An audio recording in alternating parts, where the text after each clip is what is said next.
So, political leader of the National Transformation Alliance and former police commissioner Gary Griffith says he is disappointed but not surprised that the Prime Minister has rejected his request to help the government fight crime. Mr. Griffith joins us this morning on the line. Mr. Griffith, good morning. Hi, good morning. Sure. So, Mr. Griffith, let's proceed. So, you say you are disappointed but not surprised. Explain that for us, because many may don't know exactly how to interpret that. If you're saying that you're disappointed but not surprised, so then why make the request in the first place? Well, it's simple. Good morning to all. I will always be a patriot before a politician. I don't know if that is going to affect me being a politician, but I have put my hand on a Bible on 3 occasions serving my country as a soldier, as a politician, and as a police officer. And you have to remember your oath in office, and my oath in office then was always to serve people and do what is right for the country. Serve your God, your country, and your people. Not about politics and how is it best for me and how can it affect me. I can only do what I can do within my authority. I can't dictate the pace and the decision on others, as improper and unfortunate as it is. So it is my right, an obligation to me to serve my country. If it is that I could have done something that can reduce one murder, one extra murder, it would have assisted in making this country safer. I am also really surprised that actually a few people had a problem with it. But that is a problem, Marlon, that we have in this country, where there are usually 200,000 persons on either side, regardless of what decision statement the political leader will make. They will just agree blindly. You even see it in the United States, whether it is your red or blue, here in Trinidad and Tobago, red or yellow. And that is their right. But in the same manner, I have my job to do. The good thing is there are polls that were done based on me making that decision. Over another media house was 86% odd that agreed that I should have done it, which equates with the national support I had as a commissioner of police, which was 89%. So I'm also really shocked that some people, that even if it's 89%, I was shocked that 11% of citizens could have a concern. Because, Marlon, if it is that what I could have done could assist in one person being saved. So you as a citizen, you're saying, I don't want you to help Keith Rowley, even if it increases the possibility of my wife being raped, my daughter being kidnapped, my son being killed. If it increases that risk, so be it. Because Keith Rowley doesn't like you, so I don't like you. I will hope that one day, my job, I know one of my biggest achievements as police commissioner was unifying the police and the citizens, which never happened before. I received it at 14%, it went to 59%, now it's down to 8%, which is why the public would not give information to the police. No fault of the officers. My intention is to do the same and to unite the country. So I think I had to do what was required as a patriot, being a patriot, before that being a politician. So it should not be seen as an attempt by you, as a political masterstroke by you, by making this request. And if you feel that the Prime Minister would have rejected the request, you see, I made this request to help the government fight crime, and the Prime Minister does not want to accept this request. It must not be seen in that context.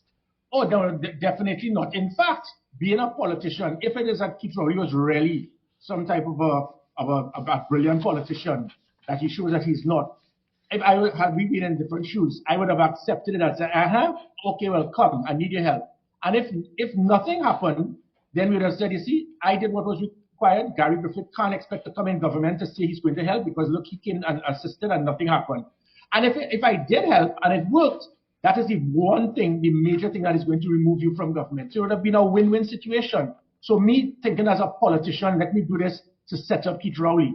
Had Keith Rowley done what was required, I would have lost on both counts, but the country would have won. And that was more important to me. So this was definitely based on nothing else other than trying to find an avenue to help the country, because it worked. It worked under my watch. It was the highest reduction in violent crime in 17 years. Now it is the highest. Public trust and confidence in the police was the highest at 59%. Now it is the lowest at 8%. Public trust in the commissioner was the highest at 89%. Now, no concern. Now it is the lowest. Citizens never felt so safe a few years ago. Now they have never been so fearful. And more importantly, the hundreds of policies that we put to transform the police service, that cause the public to trust the police, that is critical. That is sometimes even more important with public trust and confidence in the police, and you not being fearful of crime, than crime reduction itself. Let's deal with the response of the Prime Minister as reported in the Daily Express yesterday. He says Gary Griffith, as a major part of the problem, cannot realistically be viewed by any serious person as part of the solution. It would be good if he directs his enthusiasm to the many worrisome police investigations which involve much of his truncated tenure. Well, again, it is unfortunate. Somebody offers you help. Instead of you saying, well, no, no thanks, we are good at our own, we have plans and we appreciate your support. What he has done is basically tell every single person, when it is you hypocritically say, we all need to work together. We all need to work together unless you have a PNM party card. That is basically what he has said. And that is why I've gone back into politics to unite the country, because politicians have done everything to divide it. His comments is very unfortunate. I mean, this is the same Keith Rowley in March 2021 told his cabinet he wished he could get 10 Gary Griffiths to help to fix, and the country will be fixed. His Minister of National Security said previously that if the police service can work at 75% of the capacity of Gary Griffith, this country will be fixed. This is the same Prime Minister who directed his Attorney General to amend the law for me to continue to act as Commissioner because he didn't want me to leave, because I did not want to stay. I did my 3-year tour of duty and I was ready to leave. And so the comments that he will make, it is laughable. The country is looking, wait a minute, you really can't be talking about Gary Griffith. What I did is that I totally revamped the perception that persons had of the police service by making them, measuring their performance, making them accountable. That is what caused public trust and confidence to go up. No police officer was above the law. I made sure that the public had the access to report police officers through 482 Gary or online reporting, all of these things that they shut down. And again, it certainly can be his road march that has now failed miserably with firearms, because after nearly 4 years of audits, investigations, reports, 70 police officers assigned specifically to see if you could lock up somebody, not one person has been convicted, not one charged, not one arrested as it pertains to any of these bogus reports. The only person that was held was a citizen based on a directive by a minister to have him kidnapped in Barbados. So I don't know what it is he's speaking about, because every single thing that was done, that is why the Police Service Commission, they would give me an excellent rating every year. That is why the public had given me 89% in polls by the TTPS, and the public wanted me to remain as commissioner. So Keith Rowley is speaking probably on behalf of the 11%. The majority of that 11% would have been criminals, families of criminals, or persons just with a totally small-minded vision of not understanding the importance. Let me add, Marlon, a quick point to show this. Regardless of whether Keith Rowley likes me or not, that is irrelevant. If and when I ever become Prime Minister, I have no intention to put hate and malice. Anybody who could help the country, my job is to do that. You recall this movie, Silence of the Lamb, this guy called Hannibal, one of the biggest mass murderers, and the police decided to use his assistance to assist in making sure other people could be safe. That is the political maturity that one would have hoped for Keith Rowley. Regardless of if you felt that Gary Griffith could be the biggest convict in the world, if he has the capability and the advice to assist in one less person being raped, kidnapped, murdered, then I will do so. And the fact, as I said, after 4 years, not one person arrested with your fake reports, your fake audits, your fake investigations, your fake well-oiled criminal industry, your fake disturbing reading. You should be ashamed as a Prime Minister to still be talking that road march. It is like email gates reloaded that has failed miserably. And Gary, that's a good point there. Let's deal with the road march that you have spoken about, because as long as we're speaking about anti-crime initiatives and we mention Gary Griffith, well, then sometimes the allegations usually come up about your time as a police commissioner, and speaking about arms and ammunition were given out in a willy-nilly way, that legal firearms have found their way into the hands of criminals, and that there may be thousands, tens of thousands, or millions of pieces of ammunition that cannot be accounted for. Let's talk a little bit about these allegations, because I suspect, you're the NTA's candidate for the next general election in St. Joseph. You mentioned a short while ago that if and when you become Prime Minister, so all of this is being put in the pot this morning. But respond to these allegations that were made in these audits. You have said, well, you have never been questioned in connection with this. You have also said that no one has been arrested in this. However, these allegations still persist. Well, but that is the PNM's road march. Say the same lie over and over and hope people believe it. Remember, this was the email gate. This was the same Fitzgerald Hines who went and called the name of a firearm dealer and had to moonwalk like Michael Jackson foolishly to apologize recently. So this is how they operate. They stated 67 million rounds have entered the country, and then they moved to 120 million in the same conversation. All of that entered the country, yet right now the police and the army, they are short of ammunition.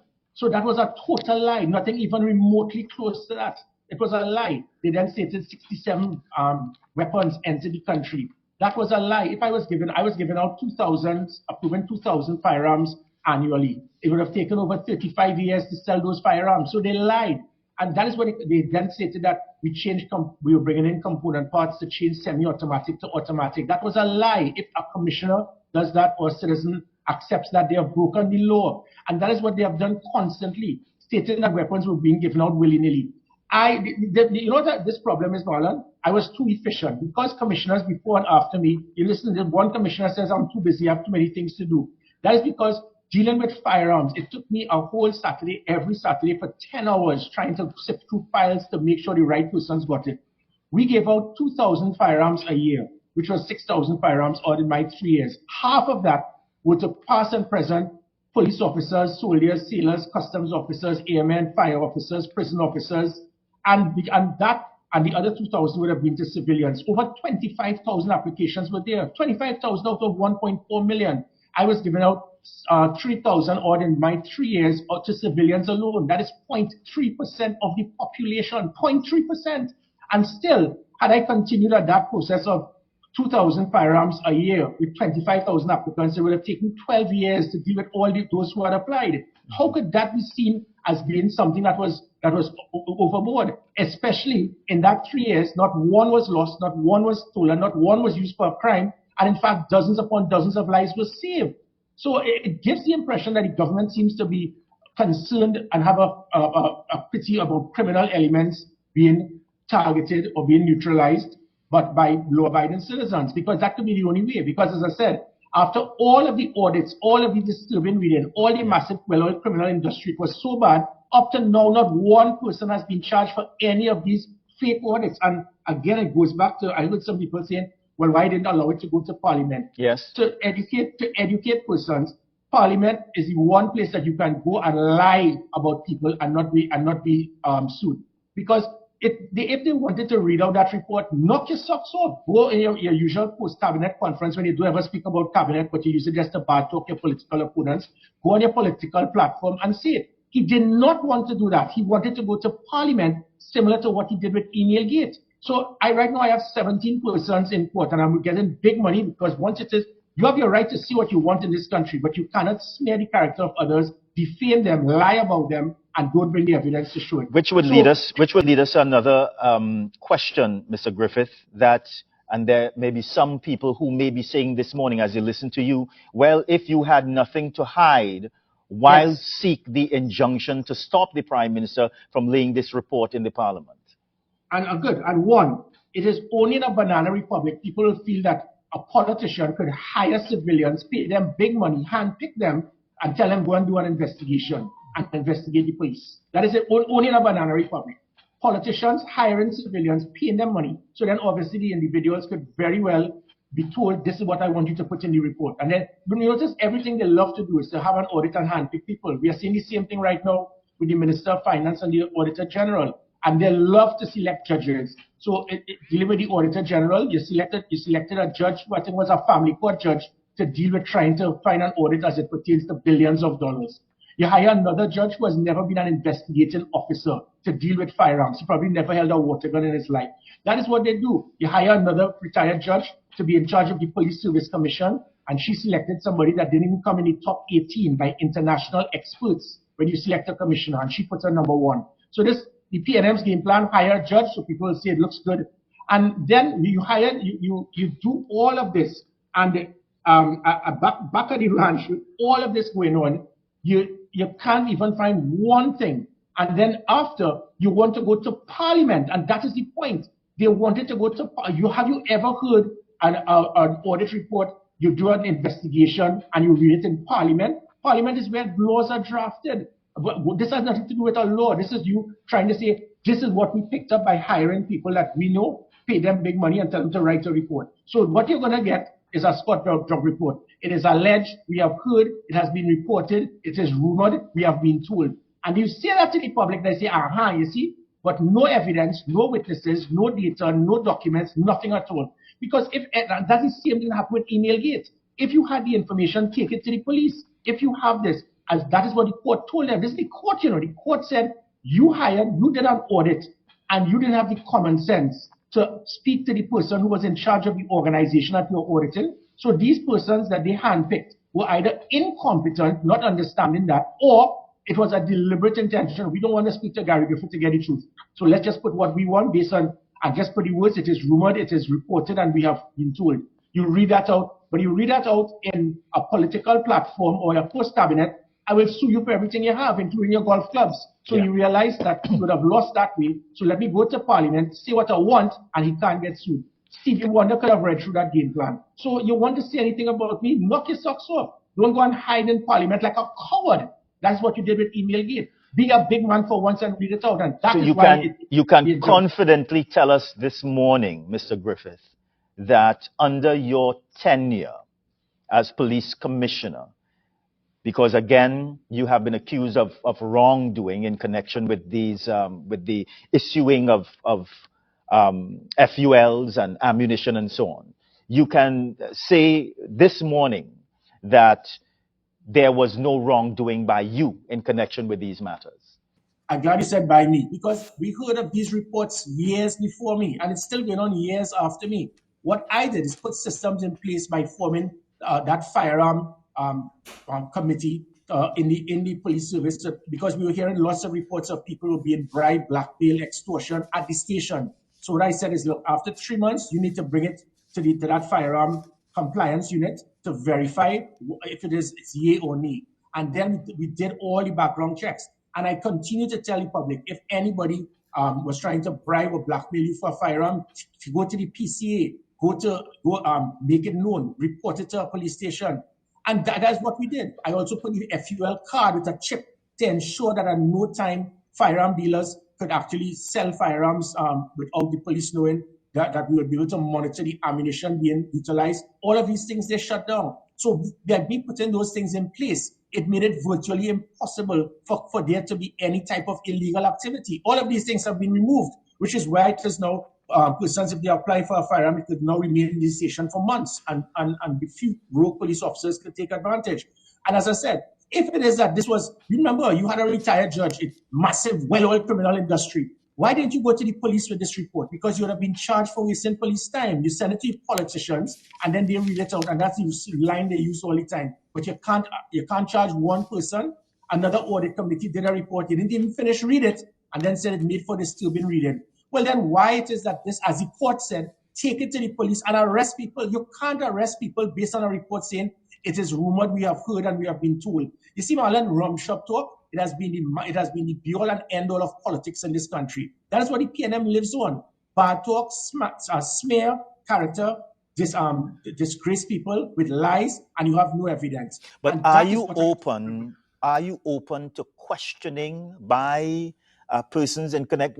Well, I shouldn't say persons. Are you open to questioning by, let's say, law enforcement in connection with these allegations? No, but that is it, Marley. There's never been an allegation. The only person who has made the allegation is Keith Rowley and Hines. 2 people over 1.4 million. The police at no time have ever stated that they have information, rumors, or anything of criminal activity. That is the point I'm trying to say. There's never. So Keith Rowley's voice is so strong. If he tells people, look, that I saw marshals downtown, they're going to have 100,000 people foolishly believe it. Where's the? If there was anything remotely close to what they claim, don't you think somebody will be arrested by now? Don't you think they will be desperate they will be so desperate that you have to go to Barbados to kidnap a citizen with a minister giving approval? Desperation was setting in because you made the lies up, and every day that passes, not one person. You have 7,000 police officers. You have dozens of firearm dealers. You have thousands of firearm holders, and you can't find one person to arrest for this massive allegation you're speaking about. That is the point. That's why the police have never even spoken to me, because there's been no witness, there's no report, there's no one who has made a complaint, there's no document. It was all lies. And if it is that one or two people did do it, we have arrested. I had sting operations arresting police officers for blackmail and extortion of firearms whilst I was commissioner. So be it. Do what you have to do. But don't continue to make your lies. And people are so blinded. And that is my point. They say, well, why did Gary Griffith stop it? You did an audit and you never spoke to me. What kind of nonsense is that? And then you go to Parliament to read it out so that you know I wouldn't sue you when it is you lie about me.